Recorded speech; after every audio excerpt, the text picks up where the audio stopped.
Kisah hidup Buddha Gautama. Sejarah Buddha Gautama. Agama Buddha adalah agama yang memiliki dasar ajaran yang berusia lebih dari 2000 tahun dan berasal dari India.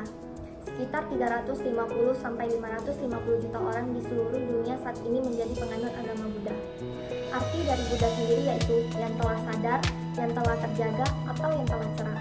Asal kata Buddha yaitu dari kata Buddha yang artinya terjaga, menyadari, dan memahami, dan juga menjadi akar dari kata-kata seperti Bodhi, Bodha, Bodhati, dan Budi.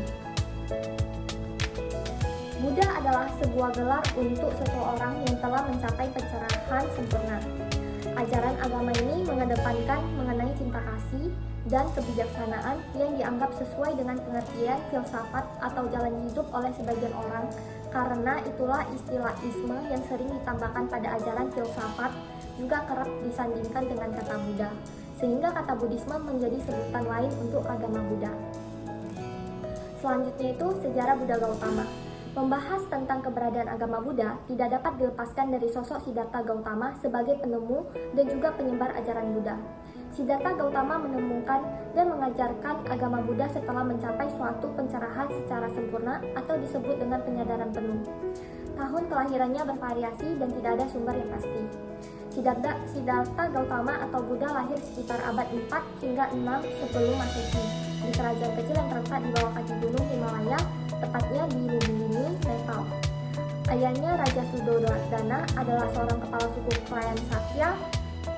Ibunya meninggal tidak lama setelah Siddhartha lahir. Dikatakan bahwa 12 tahun sebelum kelahirannya, para Brahmana telah meramalkan bahwa ia akan menjadi pendeta legendaris atau seorang raja yang agung. Ia akan menjadi petapa apabila melihat orang sakit, orang tua, orang meninggal, dan seorang petapa. Karena ia termasuk ke dalam wangsa Ksatria, maka ayahnya tidak ingin Siddhartha menjadi petapa dan tidak meneruskan tata sang ayah. Untuk mencegahnya menjadi seorang petapa, ayahnya menjaga agar Siddhartha tetap berada di dalam lingkungan istana, sehingga Gautama hidup di lingkungan kemewahan sebagai seorang pangeran dari sukunya. Dilindungi dari dunia luar, diajar oleh para Brahmana, serta dilatih dalam bidang panahan, keahlian berpedang, gulat, berenang, dan lari. Ketika sudah cukup umur, ia menikah dan mempunyai seorang anak lelaki. Walaupun memiliki segalanya, beliau tidak pernah merasa cukup. Selalu ada sesuatu yang menariknya untuk keluar ke dunia di balik dinding istananya. Pada suatu saat, di jalan Kapilawatu, di usianya yang berada di akhir 20-an, ia menemukan 3 hal sederhana, yaitu seorang lelaki yang sakit, seorang lelaki tua, dan mayat yang sedang dibawa ke tempat pembakaran. Tidak ada hal yang mempersiapkannya untuk pengalaman semacam ini selama hidupnya. Ia baru mengetahui bahwa semua orang akan menjadi tua, sakit, dan bisa meninggal. Hal tersebut memicu berbagai pertanyaan yang membawanya terus mengeksplorasi dan melihat seorang petapa yang mengundurkan diri dari kehidupan duniawi dan mencari pembebasan dari ketakutan manusia akan kematian dan penderitaan. Pada usia 29 tahun, Siddhartha meninggalkan kerajaannya, istri dan anaknya yang baru lahir untuk menjadi seorang petapa dan bertujuan untuk menemukan cara untuk menghilangkan penderitaan universal yang dipahaminya sebagai salah satu ciri kehidupan manusia. Selanjutnya itu kehidupan pertapaan dan pencerahan. Selama 6 tahun berikutnya, Siddhartha menjalani kehidupan pertapaan dan mengambil bagian dalam prakteknya. Belajar dan bermeditasi menggunakan ajaran berbagai guru spiritual yang membimbingnya, yaitu Pertapa Alarangkalama dan Udaka Ramputra. Ia belajar cara baru untuk hidup dengan sekelompok yang terdiri dari 5 pertapa yang kemudian menjadi pengikutnya berkat dedikasinya yang sangat tinggi. Ketika jawaban untuk pertanyaan-pertanyaannya tidak juga muncul, ia menggandakan usahanya, menahan rasa sakit, berpuasa, hingga hampir kelaparan dan menolak minum air. Apapun yang dicobanya, Siddhartha tidak dapat mencapai tingkat kepuasan yang dicarinya. Sampai suatu saat ketika seorang gadis muda menawarinya semangkuk susu, ketika ia menerima kemudian menyadari bahwa menahan diri secara jasmani bukanlah cara untuk mencapai kemerdekaan diri dan bahwa hidup di bawah kekangan fisik yang keras tidak akan membantunya mencapai pelepasan spiritual. Jadi ia menerima susu tersebut, minum air, dan mandi di sungai. Sejak saat itu, Siddhartha mendorong orang-orang untuk mengikuti jalan keseimbangan daripada mengikuti jalan yang ekstrim. Jalan tersebut dinamakan The Middle Way. Dan selanjutnya ini ada kemunculan Sang Buddha.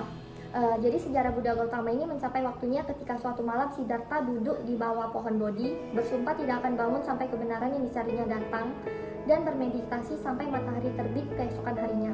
Ia tetap di sana selama beberapa hari untuk memurnikan pikirannya, menelaah seluruh hidupnya dan kehidupan sebelumnya di dalam pikiran. Pada pertapaan ini, ia diganggu oleh Mara, dewa penggoda yang berkekuatan dahsyat. Ia menaklukkan dan melawan Mara ketika bintang pagi tampak di timur dengan kemauan yang keras dan keyakinan yang kukuh. Sehingga pada saat itu, ia mencapai pencerahan sempurna dan menjadi Samyakam Buddha. Tepat ketika waktu bulan purnama, Siddhi di usianya yang ke-35 tahun di bulan Waisak. Dari tubuhnya memancar 6 sinar Buddha ketika mencapai pencerahan sempurna.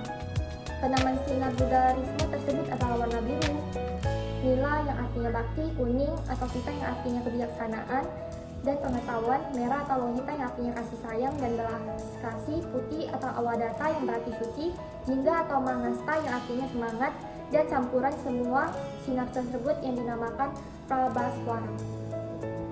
Selanjutnya itu ada penyebaran agama Buddha. Sejarah Buddha Gautama kemudian mendapatkan gelar setelah mencapai pencerahan sempurna, antara lain Buddha Gautama, Sakyamuni, Tathagata atau yang telah datang, yang telah pergi, Sugata yang maha tahu, Bhagawa yang agung, dan masih banyak lagi gelar lainnya.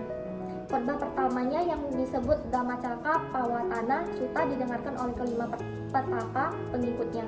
Isi khotbah tersebut adalah penjelasan mengenai jalan tengah yang ditemukan, yaitu berupa 18 jalan kemuliaan dan juga 4 kebenaran mulia yang menjadi pilar dari ajaran Buddha. Kemudian Siddhartha membentuk Sangha, suatu komunitas untuk para petapa yang tidak mengajukan semua pembatasan antara kelas, ras, jenis kelamin, dan latar belakang manusia dengan hanya satu tujuan untuk mencapai pencerahan. Pada akhirnya ia bertemu kembali dengan ayahnya. Istrinya, Yasodhara, menjadi murid petapa juga, sementara anaknya Rahula menjadi rahib di usia 7 tahun dan tinggal bersama ayahnya Sumahiji. Selama 45 tahun kemudian Buddha Gautama menyebarkan Dharma dengan berkelana kepada umat manusia lainnya, menyebarkan dengan cinta dan kasih sayang hingga usianya 80 tahun. Dan menyadari bahwa 3 bulan setelahnya ia akan mencapai parinibbana atau parinirwana, yaitu meninggalkan bentuk fisik tubuhnya. Tubuh Buddha kemudian dikremasi dan sisa abunya ditempatkan di kubah berbentuk stupa yang merupakan bentuk umum dalam agama Buddha dan disebarkan dalam banyak lokasi termasuk Cina, Myanmar, dan Sri Lanka. Selama 2500 tahun kemudian ajaran Buddha tetap diikuti oleh banyak orang di dunia, terus menarik banyak pengikut dan merupakan salah satu agama yang tumbuh dengan cepat, walaupun banyak yang tidak menganggapnya sebagai agama, namun sebagai ajaran hidup atau filosofi. Dari video yang saya tonton, saya mendapatkan informasi yang menurut saya lebih lengkap tentang kisah hidup Pangeran Siddhartha hingga mencapai penerangan sempurna. Untuk sosok Pangeran Siddhartha ini, beliau merupakan sosok yang menurut saya bijaksana, sabar. Sifat sabarnya ini dapat kita lihat saat ia menghadapi dewa setan atau Mara untuk mencapai penerangan sempurna.